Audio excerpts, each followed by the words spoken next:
I'm Fred Wyant with the National Cervical Cancer Coalition, a program of the American Sexual Health Association.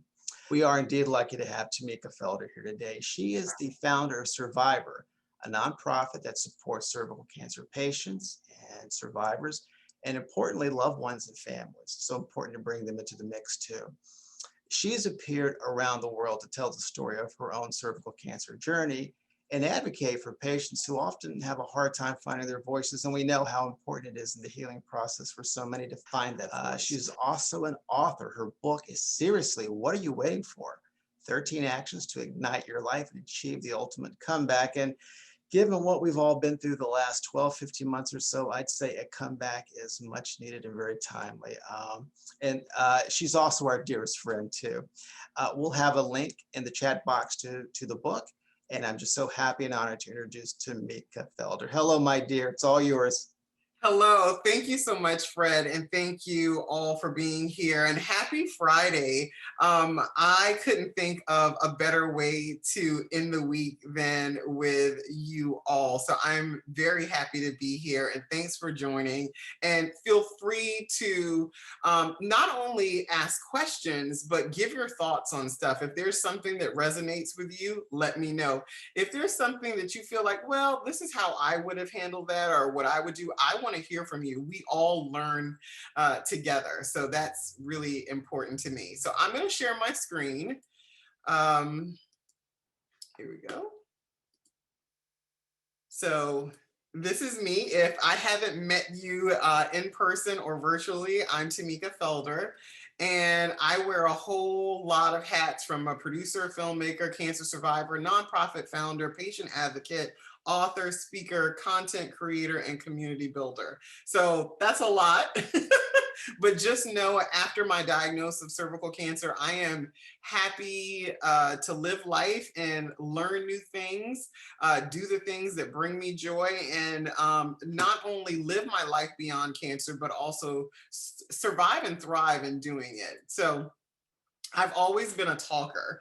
I came out of the womb with the gift of gab, as my parents would tell me. So I've always had a microphone in my hand. This is nothing new. But I will tell you, when I was diagnosed with cervical cancer, I never thought that I would share what I call my coochie story. Like, it wasn't something that I had planned out, what I had hoped to do when I grow up, that I'm going to talk about cervical cancer.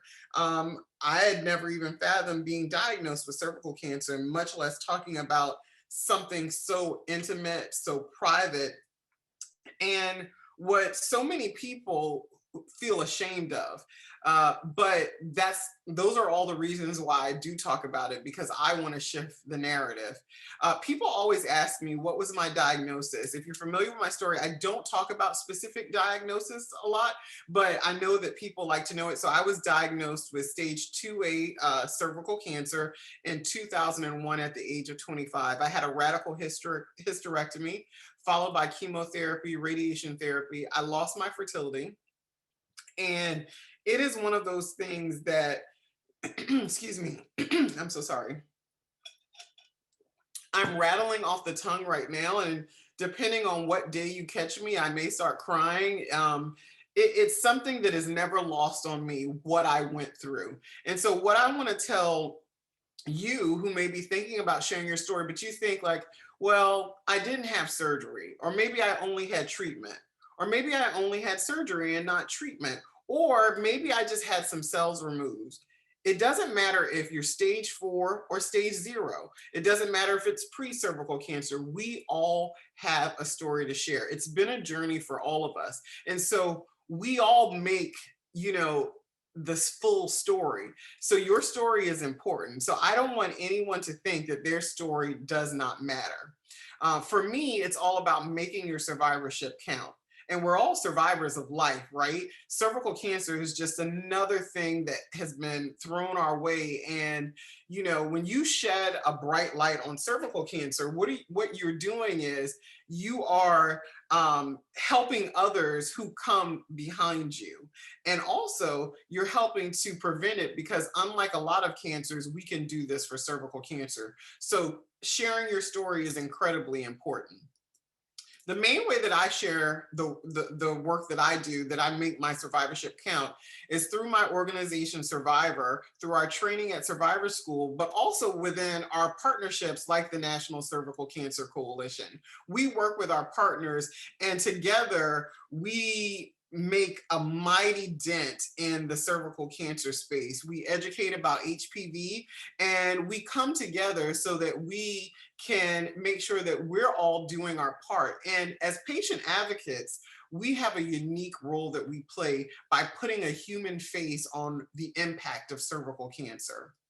And so I am passionate about advocate training. When I was diagnosed in 2001, there really wasn't a space like there is now for patient advocates. And maybe it was because it wasn't a part of my world. But even when I was first going through it, I felt like we really needed something. If we're not scientists, right? So I'm the first to tell people, like, I'm not a doctor, I'm not a scientist, I'm not a researcher. If someone comes in, and because we do have people who are medical providers who are diagnosed with cervical cancer, but at the end of the day, everything that I hear from them, that when they're diagnosed, almost everything they know goes out of the window, because just like us, they're just a patient. They're a patient that's fearful of what's to come and what the impact of this cancer that will happen. So as patient advocates, we want to make sure that we are knowledgeable. Because of social media, there are so many people out there who are publishers. Because of social media, those same publishers are oftentimes giving their own thoughts without any science behind them, and they're spreading a lot of the myths that we find out there. So as patient advocates, it really is our job to educate not only our family and friends, but the public in general. And we do that by making sure that we have all the information, we're retaining the information, and we're staying up to date on the information. And I know it is overwhelming. I'm the first person, I will sit there and I'm like, huh, what?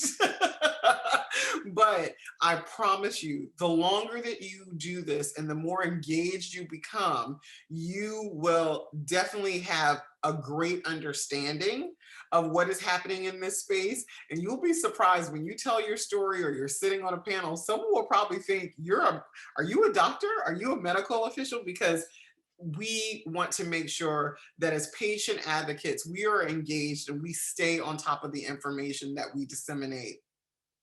But we know that having cancer is hard, right? So if you're going to be a patient advocate, that means that emotionally, you are reliving the impact that cervical cancer had on your life. Or what if you're advocating and you're not done with treatment?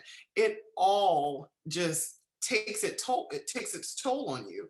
And so Dr. Heather Palmer shared this at one of our survivor schools. It was the 2017 survivor school in Florida. And she said, cancer is a gift wrapped in barbed wire. And it really resonated with a lot of our attendees. And it's because cancer isn't a gift, but if it was a gift, it would be a gift wrapped in barbed wire, because there are things that we learn from this experience of cancer, and sometimes it's painful. But if we can get past the pain and share our stories to free us, to heal us, but also help others, it's a way for us to know that we are truly making a difference. You know, at the end of the day, I want to inspire and empower. I want us to build community. I want us to have synergy between the organizations. I want us to be a powerful movement of leadership, momentum, of growth, because we know that unlike so many other cancers, we know the cause of cervical cancer. We have diagnostic tools to detect that cause. We have, vaccines to prevent it. And no one should get diagnosed with cervical cancer, but there are people who will fall through the cracks. And if they are diagnosed, we want them to be diagnosed early on. A lot of times I hear from fellow patient advocates, and they are frustrated because they're like, why don't people celebrate Cervical Cancer Awareness Month like they celebrate October for Breast Cancer Awareness Month? And I feel it. I'm with you. I've had those same pain points. But it's also up to us to make noise and educate people and let people know. How many of you have thought like, well, Tamika's talking about it, or maybe this person is talking about it, or maybe this person is talking about it, so I don't need to post about it. We need you. You have to post about it, because you have to think every time you share something, whether it's someone else's story or your own personal story, you are helping us increase awareness. You are helping to save lives. You're also helping to remind people that whatever that thing you think is lurking and you haven't gone to get it checked out, you need to do it. And what if it's someone who is diagnosed with cervical cancer, but they haven't followed up? We know that is a big issue. And so that's where you can inspire and empower people, because what we are doing, we are community building. And so we identify advocates, and whether you have already been a part of either organization for a very long time, we simply want you to know that you are not alone.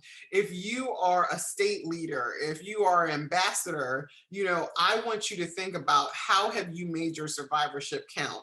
We've been really careful not to, put too much pressure on people right now, because we're all in the midst of this global pandemic. And I mean, that is a heavy burden.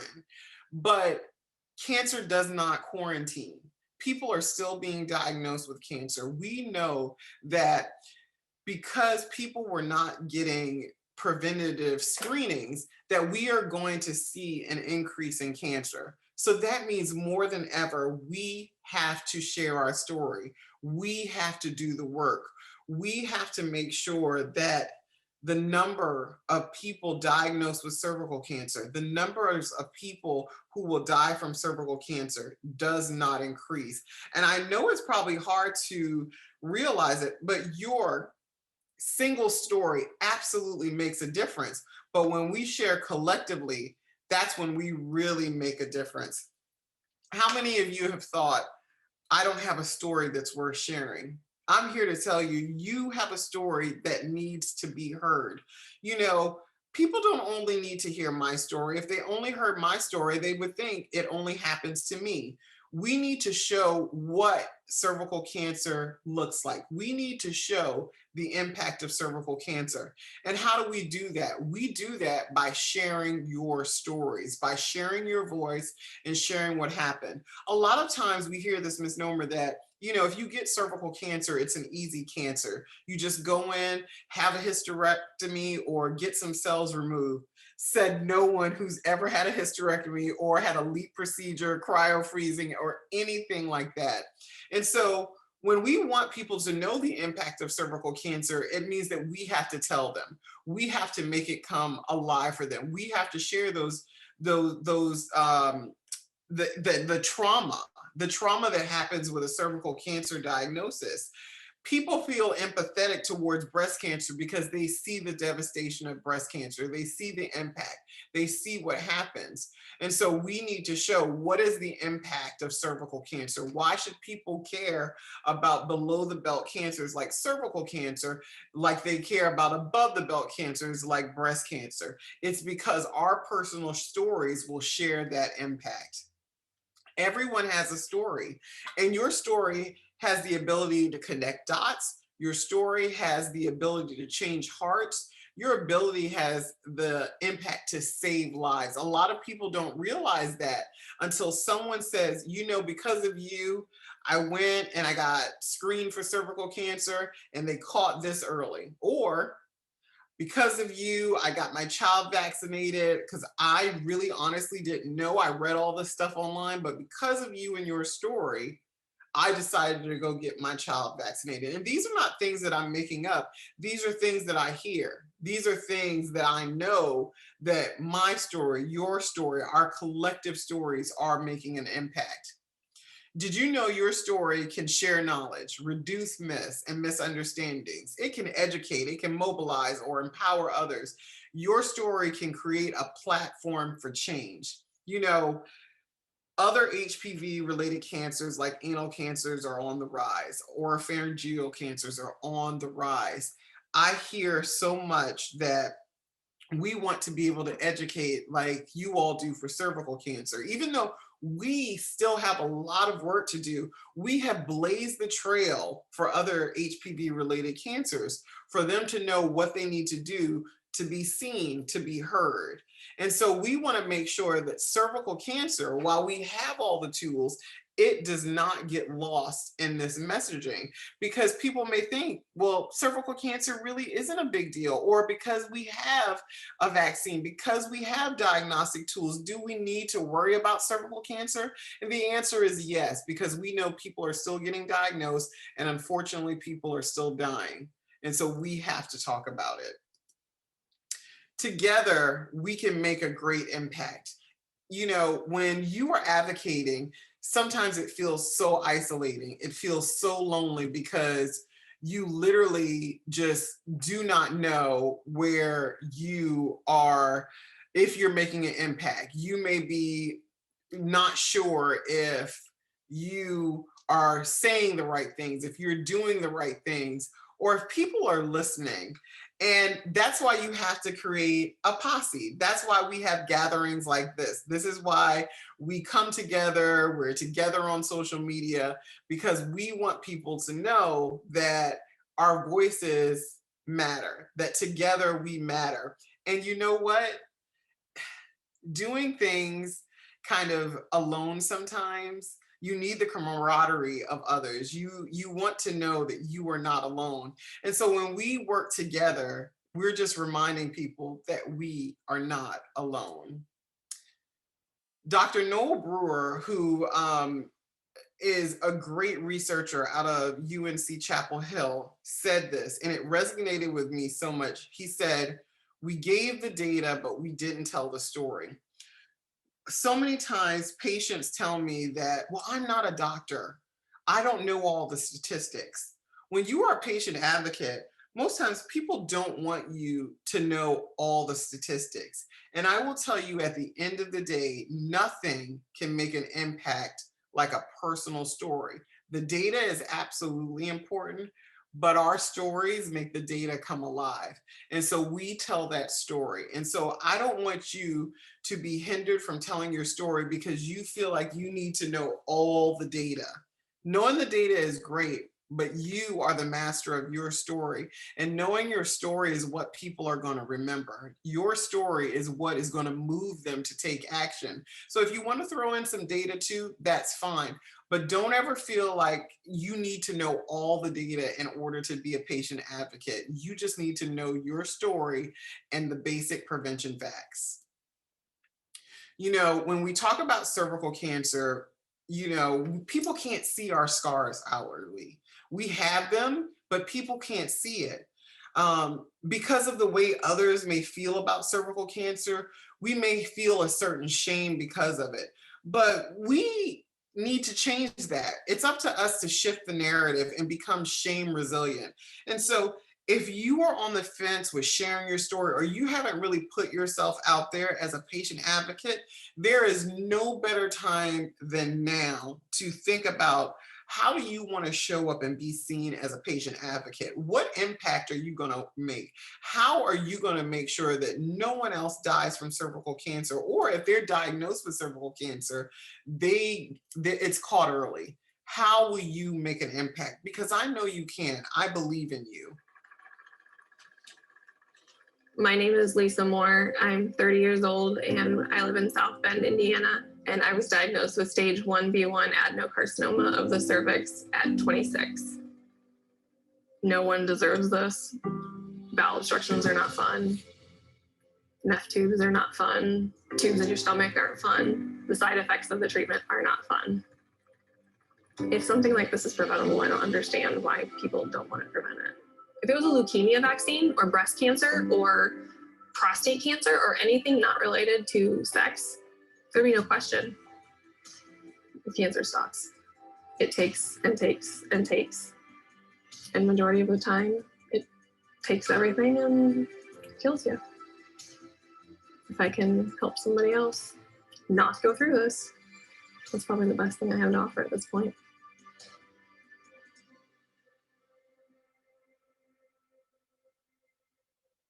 You know, prior to what other people think, I don't always want to share my story. But when I feel like that, and I believe in self-care, so there's some days I don't want to be Tamika the cancer advocate. I just want to be a girl who is chilling on a Friday, not doing anything. This Friday isn't one of them, but sometimes I get in those moods, right? So I'm only human. And being a patient advocate and doing this work means, unfortunately, that you see people die. You see people die that you're connected to and you build relationships with, even if you've never met them in person. And it's a toll that's taken on you, right? So, what do you have to do? You have to protect yourself, but you also have to remember your why. And my why is remembering that I'm still here, that I survived, and that these beautiful souls did not. For whatever reason, they didn't survive. They're not here to be able to tell their story. They're not here to make an impact live and in person. So I am so blessed, so lucky that I was able to survive, that I have to share not only my story for myself, but for them as well. And so you have to find your why, and you have to remember your why while also practicing self-care. But I know that it could have easily been me. And so that's why I continue to share my story. You know, when you become a patient advocate, someone is delegating a responsibility to you.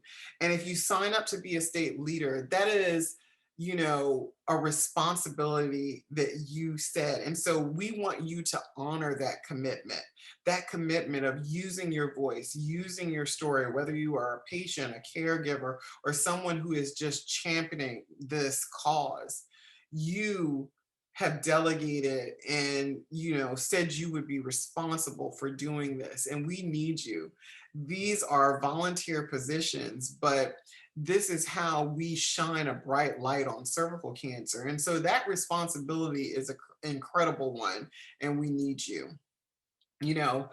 At the end of the day, I like to think of all of you as our partners in purpose, that for us to be able to do this, we have to partner. We are a sisterhood, but we have work that needs to get done.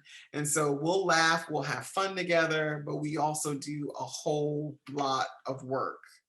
And we survived. We have to celebrate that, but we have work that we have to do too. And so you have a message that only you can deliver. There's not a message that anyone else can deliver. This message is only one that you can deliver. And if you're on the fence, I want you to know that. I want you to share your message. If you are at a point where you need to pivot your message, you can do that as well. So, I always tell people there should be 3 advocacy platforms when you're sharing your story. And your message should grow over time because you're evolving over time. And while your story is still your story, your message platforms may change. And so that's okay.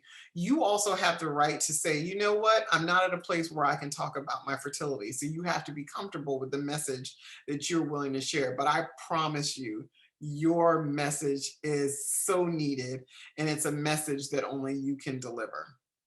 So if you're not connected with me or Survivor, please connect with us.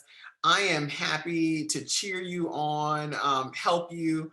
I'm going to open this up for questions because I want to make sure that we spend time together. And whether you have a question or you want to talk about your story in ways that you want to share, I want you to feel like you can share those as well. And we can just have a little session here. So don't be shy. That's great. It's great. Thank you, Tamika, so much for that. Yeah, I was scribbling some notes. I've got several things I want to ask you, and we actually have a question or two. Let me check and see if anything else. I think I'm up to date. Okay, so that's just, it's hard for me to know where to start. So let me just start with a question while I gather my thoughts on this. So the first one is, I believe that there is healing in telling your story, but I'm embarrassed. It's not easy for me to talk about, but I think it would help me a lot to get out in front of it the way you have. But how do you get past the butterflies? So here's the truth. People ask me all the time because they're like, you just go out there and tell it. And it doesn't mean that I never experienced that shame. You know, even now doing this, 20 years later, I'm a 20-year survivor. There's been times that I've been to meetings and maybe there's a panel or a discussion that is ahead of my talk. And when they start talking about the risk factors for, cervical cancer, I'm just cringing. I'm cringing, at some of the things that are being said. And I always champion our medical partners to like, well, if you want people to speak out and this is 2021, maybe you should look at the type of risk factors that you're putting out there. And so it is hard. It really, really is hard. And so for me, I've thought about it and everything else outweighs it for me, but it's definitely a personal opinion and you have to be comfortable with what you want to share. And so I would think about, one, what do you want to share? Two, finding your voice and speaking up. And so if you find that if you're speaking at an event and there's going to be an introduction, I have been known to say like, well, these are the things that I don't like referenced when it comes to patients. If people are talking about risk factors and they're saying that, a risk factor, for example, is multiple sex partners. I'm like, in 2021, do we really need that risk factor? That is a risk factor that hinders a lot of people, not only from speaking up, but getting screened because they don't want to be judged by their medical provider. But at the end of the day, it is a personal preference, and we really need the medical community and other nonprofit partners to come together and realize if we want patients to speak out about this, we have to go back and look at the marketing that we do. We have to look at our own pamphlets. We have to look at our websites. We have to look at the ways that we are introducing this. And it doesn't mean that we need to say things that aren't factual, but we need to look at why is there stigma? Why is there shame? And how can we change that if we want more patient advocates to speak out? But on the flip side of that, we also shift that narrative by speaking out and showing up and showing who we are as people, and that we're not a stereotype or something like that. One of the things, I was in a documentary and, there's a part in the documentary, Someone You Love, and I hate it. It's when they talk about we made the connection between, prostitutes. We knew the nuns didn't have it, but we knew the prostitutes had it. And I hate that. I'm like, did we need that in the documentary? What value did it bring? I know it made me feel like crap. It made me feel like, oh, is that how someone's looking at me? So I have those same feelings that you all have. But for me, there's a bigger mission and a bigger pull to change that, to make sure that I speak out against that. And so when I say those things, I don't want to hurt anybody's feelings. I don't want to put anything down, but I say these things because I want you all to know that I feel them. I'm impacted by them the same way you are. When you first started your presentation, you mentioned that you educate and advocate not only about cervical cancer, but about HPV. Mm-hmm. And I wonder, how the HPV messaging blends into this. I mean, one of the things that we always do is try and talk about just how HPV is really the common cold of sex. I mean, pretty much if you have sex at some point, you're going to have HPV. And I think that's a powerful message, talking about that, just how common it is, how just virtually everybody has it. It may be addressing the stigma, but it's tough. I mean, when I look at this, Tamika, if you think about it, cancer itself has a bit of a stigma to it, Then you're talking about cancer of the reproductive organs, and then you're talking about cancer of the reproductive organs caused by HPV. You've hit the trifecta, and that's why I can see when somebody's embarrassed to talk about this. And I think, just exactly what you said, we have to be sort of just aware of our messaging and not only what we're saying, but sometimes how we say it, how it comes across. Absolutely. I didn't really have a question there. That was just more of a ramble. But thank you for that. Let me go on to another one. Any advice on how to talk to your partner? Mine is afraid to touch me, like he'll break me or something. Yeah, so that's a very popular question that comes up. And so we have both spectrums. We have, the partner that is feeling like, it's been too long, I want to reconnect. But then on the other spectrum, someone who is afraid to touch because they've seen you going through this thing and they don't want to hurt you in any type of way. This is where communication is key, right? So whether cancer comes in or not, communication is still key, and you have to talk about it. And if that still doesn't work, this is when you have to go to a third party, meaning like a couples therapist. And there are people who specialize in oncology. And it really is important to really utilize all the support that one can get. And it is tough, right? Most people don't know this, but cervical cancer and testicular cancers have the highest incidence of divorce. And it's because they're cancers of intimate areas. And you see that people have sexual dysfunction, which impacts their relationships. And so I think these are things that doctors and those who run support groups and organizations need to start talking about at the onset of diagnosis. I think it's the same way where we talk about, different care if someone becomes terminal. Like, even if you have an early stage diagnosis, I think these are the conversations, if you have now, it doesn't negate the hard talk that's coming later, but maybe it'll soften a little bit if you give the just in case you might need this at a later date conversation.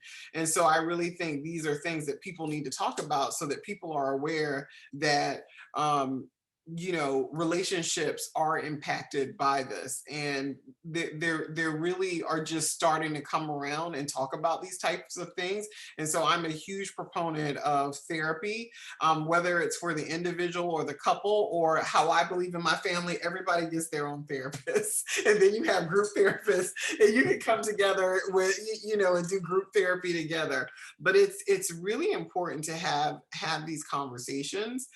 There's so many people who have survived their cancer, but they're not living a fulfilled life because, emotionally, they are still tethered to the cancer, whether it's the fear of the cancer coming back or it's the damage that the cancer has done to themselves emotionally or in their relationships. And that's any type of relationship, not even just an intimate partner relationship.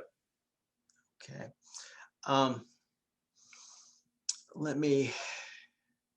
Here's,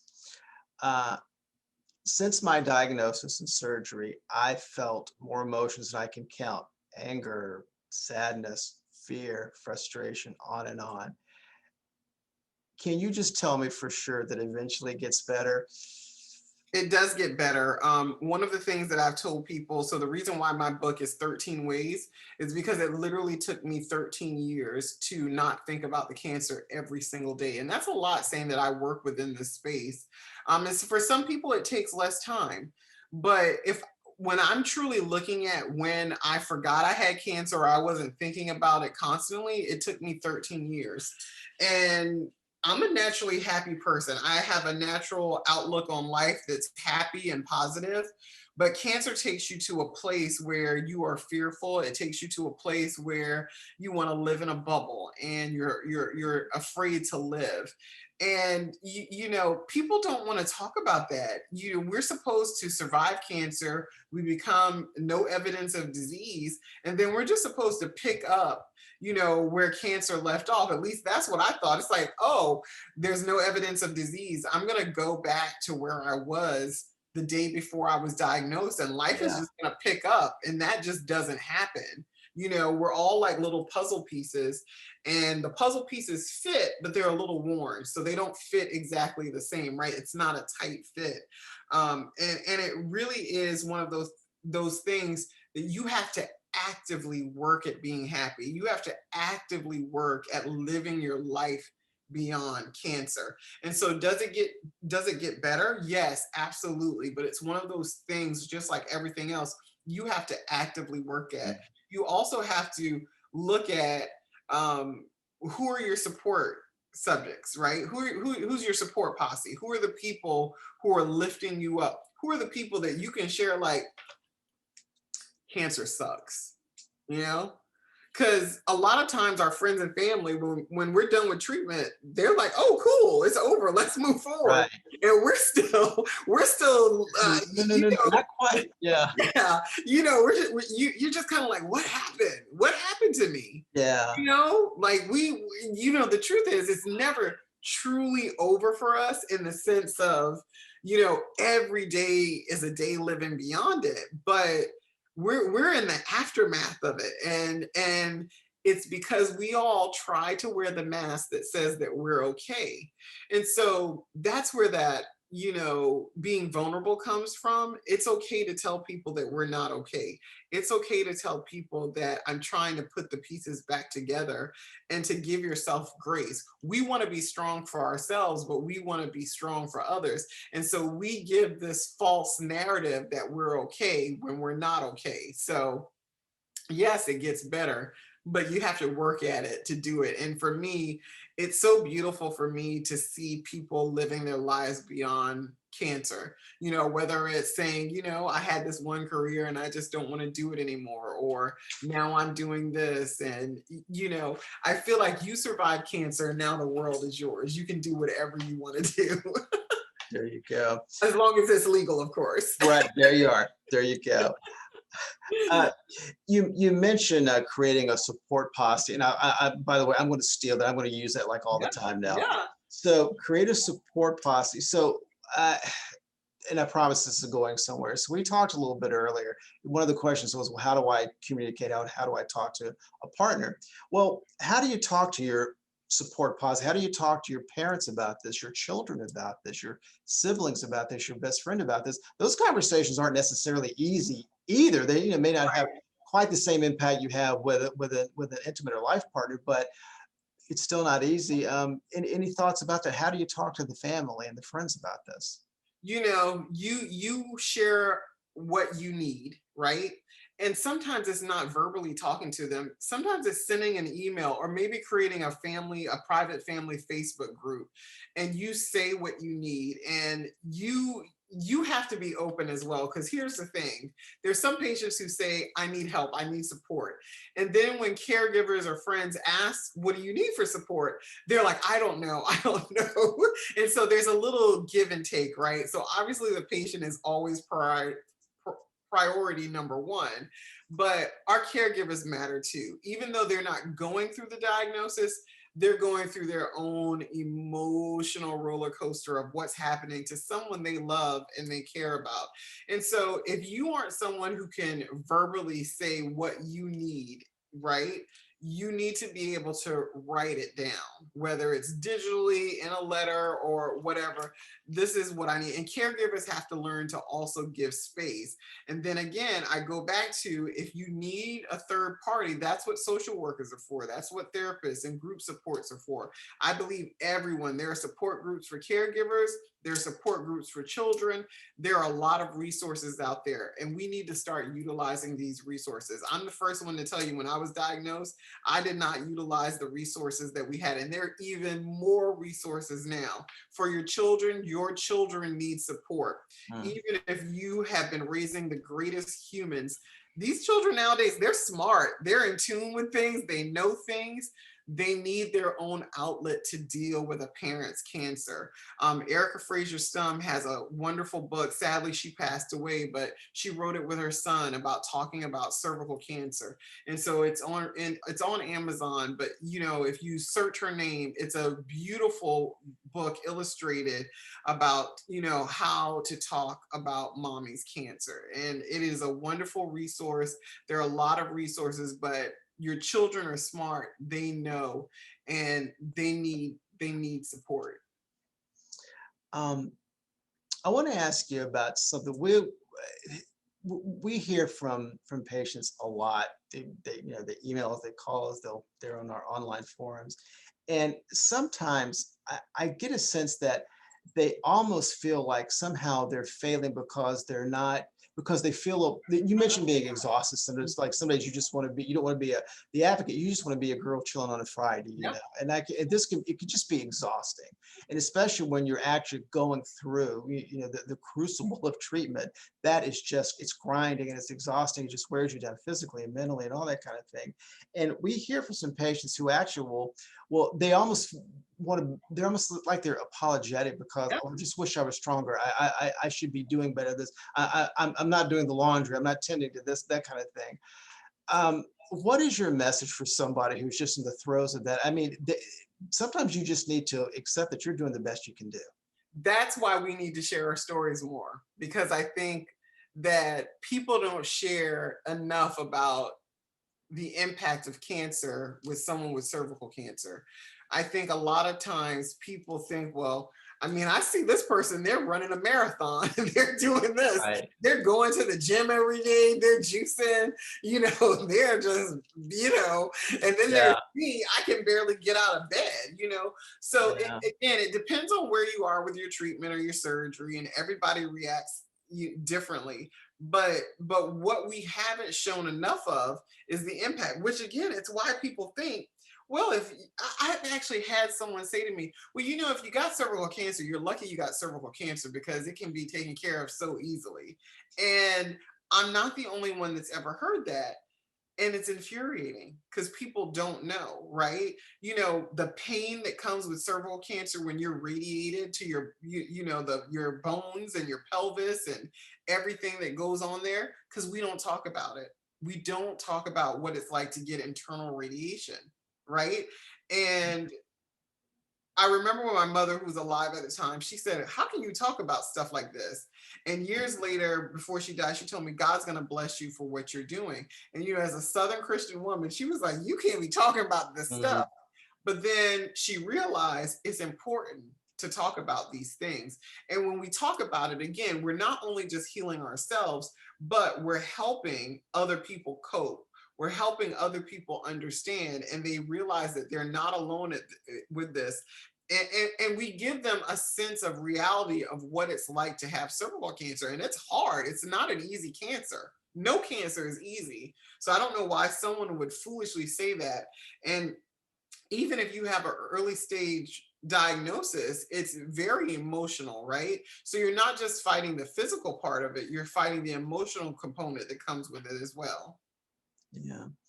Let me ask you about your book for a second, if I can. So that's not a cervical cancer book, right? It's really, I mean, anybody could really take that and apply it. So would you just talk a little bit about your philosophy and just how that book came to be? So when I survived 13 years of survivorship, I mean, I felt good. And then I was like, well, wait a minute. 13's supposed to be an unlucky number, but I was like, year 13 feels good. I literally was like, I think this is the best that I've felt since I was diagnosed with cancer, meaning that emotionally feeling good. That, as cancer patients, and I know people can relate to this, you have a fever, you have a cough that won't go away, you have, pain in your hip, you just assume that the cancer is back. You become this person that is constantly worrying. And that wasn't my life prior to cancer. And I felt like cancer wasn't in control of my life anymore. And so when I started thinking like, what's changed? And I thought, here are these common sense things, because I'm a Carolina girl, right? So I was like, these are all things that we know, but sometimes we need a reminder of. And it's all common sense of like, don't sweat the small stuff. If you have a door that needs to be closed, but you're leaving it cracked open, maybe it's time for you to shut that door, And so it really was that I started thinking about, how am I living my life beyond cancer? And so it was posted originally as a blog post. And the comments were from people who had cancer, but were also from people like, well, I haven't had cancer, but this was really helpful for me, or this is what I did. And so I'm a doodler. I have like books, notepads, things everywhere of, scribbling down things. And I was like, I want to make it a workbook because I want people to do a brain dump. I want them to get their thoughts out. And it's just a little book to help guide you through. And you need someone to say, you got this, you can do it, because not only are we scared to live, but our loved ones get scared for us and they want to keep us in a bubble. Now, if you have people that want to push you, great. But a lot of times our loved ones are scared and maybe their support isn't how we want it to be. So the book is for anyone. It's not just for cancer patients, but at the heart, it was written with cancer patients in mind, because I know just how hard it is to get back to living, right? Because you can exist, right? But are you living? Are you living life? And living life doesn't mean that you have to go jump out of airplanes, jump off a cliff, because I'm not doing that. But I'll go to iFly and be in the fake jump plane type thing. But it means that you lived, you survived. And we have to start looking at survivorship differently. Survivorship doesn't just mean that there's no evidence of disease. Maybe you are someone who is going to be a lifelong cancer patient, that you're always going to be on treatment. These are things that I didn't know about until, years later, that there's some people that are on treatment for the rest of their lives, whatever that looks like. So that means that you have to think about what living life means for you. Maybe you're someone who has to deal with pain 24/7. I don't know what that's like, but I know other people who are dealing with pain 24/7. So how do you live life and do the things despite the constant pain that you're in? And so those are things that you have to learn to navigate in order to continue to live life. And it's easy for us just to say, you know what, I'm grateful for the little bit of life that I have. And so I'm going to accept these crumbs, and I'm someone who believes if you want to accept the crumbs, or if you want to be someone who just Netflix and chills and, you don't leave your house, that's okay too. But if you want to be someone who says it's never too late, I'm going to live life, I'm going to do the things, that's okay too. The point of all of this is to do what you want to do that fulfills you and makes you happy. And even if you're scared, you have to do it scared, because we know what other people may not have realized, that life comes with an expiration date, that none of us are getting out of here alive. As much as we want it to happen, none of us are getting out of here alive. And so we've already had our brush with death. So we know, we faced it, right? We've looked it in the eye. And so we have to start living. And, I'm someone who's just like, I'm running out of time, but I'm not running out of time on living. I'm running out of time at saying yes to the things that I want. And so what I want to encourage via that book or anything, I want to encourage you all to say yes to the things that you want in life. And no matter if they sound ridiculous, you have to do them. If someone called me and they wanted me to have a role on a soap opera, I would say yes, because I've always wanted to be on a soap opera. I can see that. Am I actively seeking to do that? No, but I've written it on my bucket. It's in my bucket list book, So if the universe, if I'm blessed for it to happen, that's okay. So you have to say the things, but then you have to put action behind it, right? And so this is my year. Not only have I survived cancer, but I've survived a global pandemic, right? Whoever thought that we would be locked down for this long? So now I'm just like, okay, I've got to take that thing off the bucket list and put it out there. And it may never happen, but I know I said it out loud. I know I put it out there, right? And so that's what I want to encourage you all to do the things while we're here. Because when we're not here, it's too late. When my time comes, if I get a moment to, look back on my life, I want to smile, I want to laugh, I want to, I don't want to be there and cry from not doing the things. Right. Yeah. Right. We have a comment. Tamika, you were totally awesome. I don't currently have cancer, but I learn from you every time I hear Thank you. you, So Lynn. you've got a fan club. Yeah, definitely. We've got a few more minutes with Tamika. If anyone else has a comment or a question, please throw it in the chat or the Q&A. We will be happy to talk about that. So you just don't have to listen to me. I'm just dominating the conversation. The other thing that I want people, we're all seeking, myself included, we're all seeking permission for people to tell us it's okay to do things or want things. And I want you to feel empowered not to have permission. I want you to feel empowered to do those things and, take your shot. And I'm going to tell you a lesson from my 8-year-old goddaughter. She FaceTimes me every day, all day when she gets out of school. She's in Florida.